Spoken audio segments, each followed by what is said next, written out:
Lettre de Saint Jacques apôtre. Chapitre 2. Mes frères, dans votre foi en Jésus-Christ, notre Seigneur de gloire, n'ayez aucune partialité envers les personnes. Imaginons que dans votre assemblée arrive en même temps un homme aux vêtements rutilants, portant une bague en or, et un pauvre aux vêtements sales. Vous tournez vos regards vers celui qui porte le vêtement rutilant, et vous lui dites « Assieds-toi ici en bonne place », et vous dites au pauvre « Toi, reste là debout », ou bien « Assieds-toi au bas de mon marchepied ». Cela n'est-ce pas faire des différences entre vous et juger selon de faux critères? Écoutez donc, mes frères bien-aimés, Dieu, lui, n'a-t-il pas choisi ceux qui sont pauvres aux yeux du monde pour en faire des riches dans la foi et des héritiers du royaume promis par lui à ceux qui l'auront aimé? Mais vous, vous avez privé le pauvre de sa dignité. Or, n'est-ce pas les riches qui vous oppriment et vous traînent devant les tribunaux?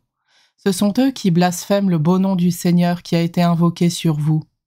Certes, si vous accomplissez la loi du royaume selon l'Écriture, tu aimeras ton prochain comme toi-même, vous faites bien. Mais si vous montrez de la partialité envers les personnes, vous commettez un péché et cette loi vous convainc de transgression. En effet, si quelqu'un observe intégralement la loi, sauf en un seul point sur lequel il trébuche, le voilà coupable par rapport à l'ensemble. En effet, si Dieu a dit « Tu ne commettras pas d'adultère », il a dit aussi « Tu ne commettras pas de meurtre ». Donc, si tu ne commets pas d'adultère, mais si tu commets un meurtre, te voilà transgresseur de la loi. Parlez et agissez comme des gens qui vont être jugés par une loi de liberté, car le jugement est sans miséricorde pour celui qui n'a pas fait miséricorde, mais la miséricorde l'emporte sur le jugement. Mes frères, si quelqu'un prétend avoir la foi sans la mettre en œuvre, à quoi cela sert-il? Sa foi peut-elle le sauver? Supposons qu'un frère ou une sœur n'ait pas de quoi s'habiller, ni de quoi manger tous les jours. Si l'un de vous leur dit « Allez en paix, mettez-vous au chaud et mangez à votre faim, sans leur donner le nécessaire pour vivre, à quoi cela sert-il? Ainsi donc, la foi, si elle n'est pas mise en œuvre, est belle et bien morte.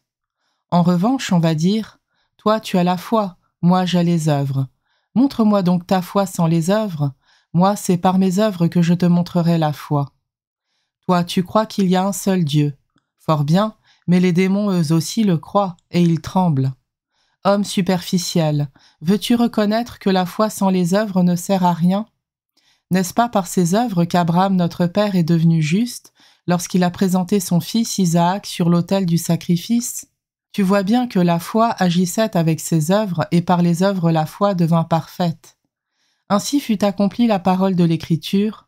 Abraham eut foi en Dieu, aussi lui fut accordé d'être juste, et il reçut le nom d'ami de Dieu. Vous voyez bien, l'homme devient juste par les œuvres et non seulement par la foi. Il en fut de même pour Rahab, la prostituée. N'est-elle pas elle aussi devenue juste par ses œuvres, en accueillant les envoyés de Josué et en les faisant repartir par un autre chemin? Ainsi, comme le corps privé de souffle est mort, de même la foi sans les œuvres est morte.